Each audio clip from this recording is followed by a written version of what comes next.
This call is now being recorded.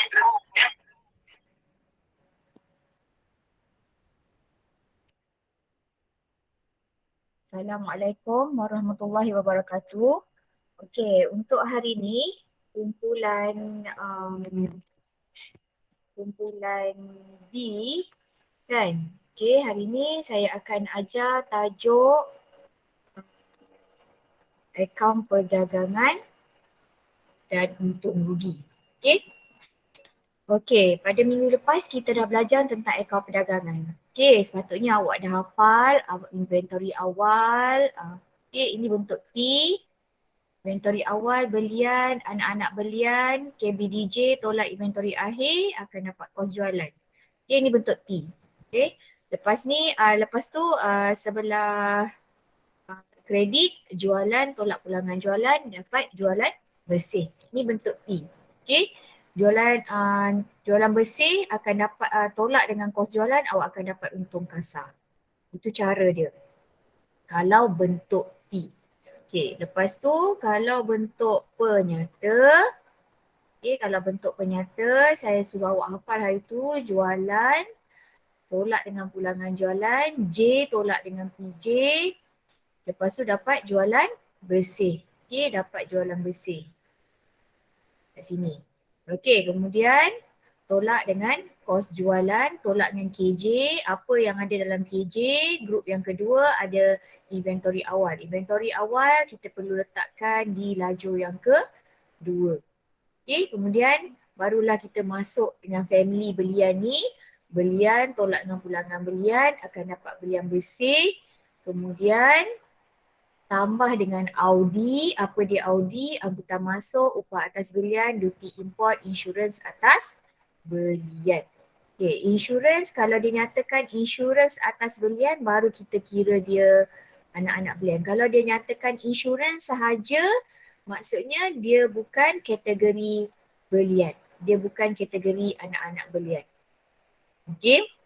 Kemudian habis tu, okay, yang X ni, yang X yang tak ada nama ini adalah kos belian. Okay, saya dah suruh awak tulis hari tu. Okay, kemudian akan dapat KBDJ. KBDJ ni mana dapat? KBDJ ini adalah daripada inventory awal tambah dengan kos belian, awak akan dapat KBDJ. Okay, kemudian tolak dengan inventory akhir, kemudian dapat kos jualan.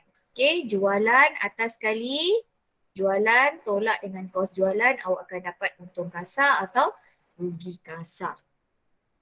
Okay, untuk hari ini, untuk hari ini kita akan masuk tajuk untung rugi. Okay, akaun untung rugi. Okay, macam mana kita nak buat akaun untung rugi? Okay, kita tengok kat sini untung kasar atau rugi yang kasar, rugi kasar diperoleh daripada akaun perdagangan. Okay, untung kasar dengan rugi kasar kita dah dapat daripada akaun perdagangan yang kita buat tadi. Okay, yang kita buat JB tolak dengan KJ. Okay, so dah dapat untung kasar. Sekarang ni untung kasar itu kita akan masukkan ke dalam akaun untung rugi. So kalau dapat untung, kita akan letakkan di sebelah kredit. Ini bentuk T. Kalau rugi, kita akan letak di sebelah debit. Okay, ini bentuk T. Kalau bentuk penyata, okay, untung kasar tu mesti ditambah dengan hasil. Okay, mesti ditambah dengan hasil. So format akaun untung rugi. Okay, kita tengok format ni akaun untung rugi. Kalau bentuk T, kita tengok kat sini. Okay, mesti ada nama perniagaan, akaun untung rugi bagi tahun berakhir. Kemudian di sebelah debit adalah senarai belanja. Okay, senarai belanja. Di sebelah kredit adalah senarai hasil. Okay. So, macam mana kita nak tahu dia belanja? Macam mana kita nak tahu dia hasil? Kalau belanja adalah belanja tu apa? Belanja adalah sesuatu perbelanjaan yang kita keluarkan untuk perniagaan kita. Kalau hasil ni kita dapat pendapatan lah. Okey, yang kita dapat daripada perniagaan kita. Okey, apa dia kalau tengok kat sini gaji. Okey, gaji ni kita belanja, kita keluarkan duit perniagaan kita bayar gaji dekat pekerja. Itu satu perbelanjaan. Lagi apa kat sini? Iklan. Okey, angkutan keluar. Air dan elektrik. Ini semua perbelanjaan perniagaan kita. Okey, faedah atas pinjaman, insurans, belanja am, sewa dibayar, komisen diberi. Okey, komisen dibayar atau diberi.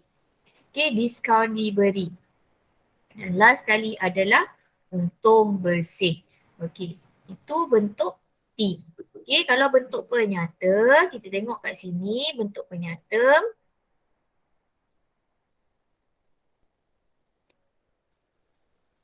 Okey, bentuk penyata.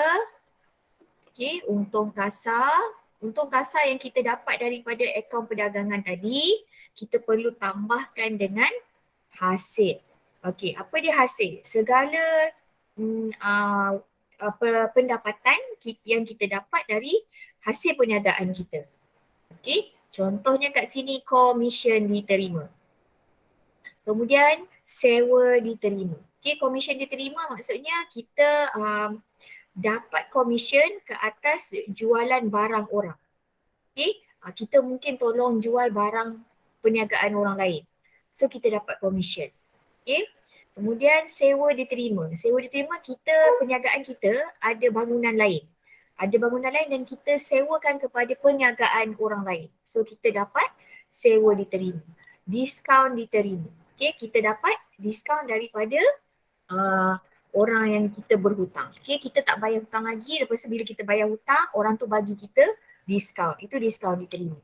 Dan seterusnya adalah faedah atas simpanan.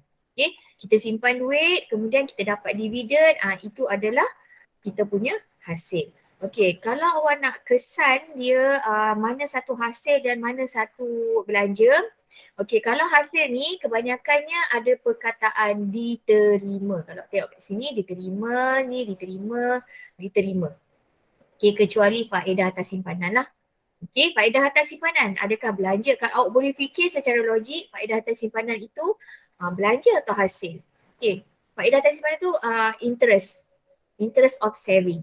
Okey, so dia akan tambah dengan untung kasar. Untung kasar yang kita dapat daripada akaun perdagangan tadi. Kalau dia kat sini rugi kasar kita perlu letak juga kat atas ni. Okay, kita perlu letak juga kat atas ni tapi kat sini dalam kurungan. Okey, kat dalam ni, kat sini dekat lajur yang ketiga ini adalah kurungan. So kita tambah dulu geng-geng hasil ni. Kita tambah dulu semua, kita akan dapat jumlah hasil. Okey, jumlah hasil ni kemudian yang ni untung kasar akan tambah dengan jumlah hasil. Dan kemudian kita akan tolak dengan senarai belanja. Okey, senarai belanja ni kita listkan dulu berapa apa dia semua. Okey, belanja nak kenal pasti dia adalah belanja, selalunya ada perkataan dibayar ataupun ada perkataan diberi. Okey, so kita senaraikan semua senarai belanja, nilai belanja. Okey, kemudian kita totalkan, jumlahkan, kemudian kita tolakkan yang ni. Jumlah hasil campur dengan untung kasar. Kita tambah ni, dua ni, kita akan dapat jumlah hasil. Okey, jumlah hasil akan tolakkan dengan jumlah belanja, baru kita dapat untung atau rugi bersih. Okey, untung atau rugi bersih. Okey, itu sahaja untuk akaun untung rugi. So kita tengok kepada latihan. Okey, kita tengok latihan. Daripada imbangan duga di contoh 1, sediakan akaun untung rugi. So kita tengok kat contoh ni. Okey, ni senarai dia.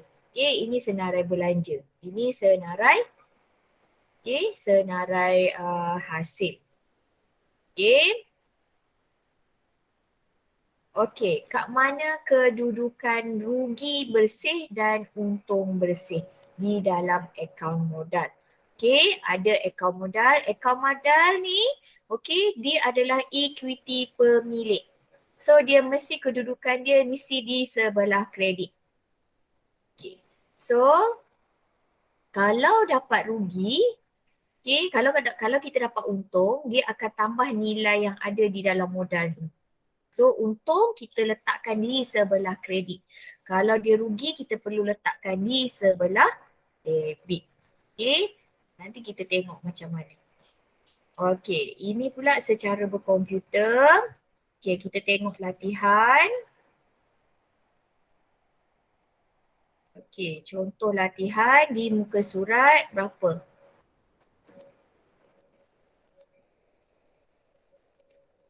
Okay, latihan. Okay, awak cuba buat di rumah. Nanti kita bincang. Okay, hari tu kita dah buat soalan 2. Okay, kita dah buat soalan 1 dan kemudian soalan 2 kita tak buat lagi. Kita dah buat soalan 3 dan soalan 4. Okay, so soalan 3 ni hari tu kita dah buat akaun perdagangan.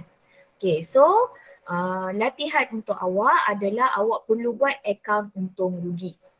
So akaun perdagangan awak dah buat, jualan awak dah masukkan, inventory awal awak dah masukkan, inventory akhir. Sepatutnya masa awak buat latihan tu awak dah tik. Okay, awak dah tanda-tanda mana jualan dah, inventory awal dah. So yang belum masukkan lagi, kita akan masukkan ke dalam akaun untung rugi. So awak tengok, awak mesti dapat rugi bersih 2739. So awak cuba buat dulu, nanti kita bincang. Okay, sama juga dengan soalan 4. Okay, awak buat akaun untung rugi sahaja. Okay, untung rugi sahaja. So kat sini mana yang berkaitan dengan untung rugi? Kita tengok di sini modal tak terlibat, inventory awal adalah akaun perdagangan, alatan pejabat tak terlibat, kenderaan tak terlibat, belian jualan kita dah masukkan, pulangan pun kita dah masukkan, ambilan tidak terlibat, diskaun. Okay, kalau tengok kat sini diskaun ada 2 nilai. Satu di debit, satu di kredit. Diskaun yang berada di debit ini adalah diskaun diberi. Dia adalah belanja. Di sebelah kredit ini adalah hasil. Okay, gaji, akaun untung rugi. Okay, bank tunai. Okay, tak terlibat. Iklan, belanja, insurans, belanja, ABT, ABB tak terlibat. Kadar bayaran. Okay, kadar bayaran adalah belanja. Angkutan masuk tidak terlibat. Dia akaun perdagangan. Angkutan keluar adalah belanja, belanja am adalah belanja, komisen. Kat sini kita tak tahu dia komisen diberi ke komisen diterima. Kita tak tahu dia belanja ke hasil. So kita kena ingat belanja itu berada di debit, hasil itu mesti berada di kredit. So kita tengok kat sini komisen ini berada di sebelah kredit. So dia adalah hasil. Okay, so awak cuba buat dulu. Okay, next week kita akan bincang apa jawapan dia. Okay, sekian. Terima kasih. Assalamualaikum. Okay, kalau ada masalah cuba message saya dan tanya saya apa-apa yang tak faham. Okay, sekian. Terima kasih. Assalamualaikum.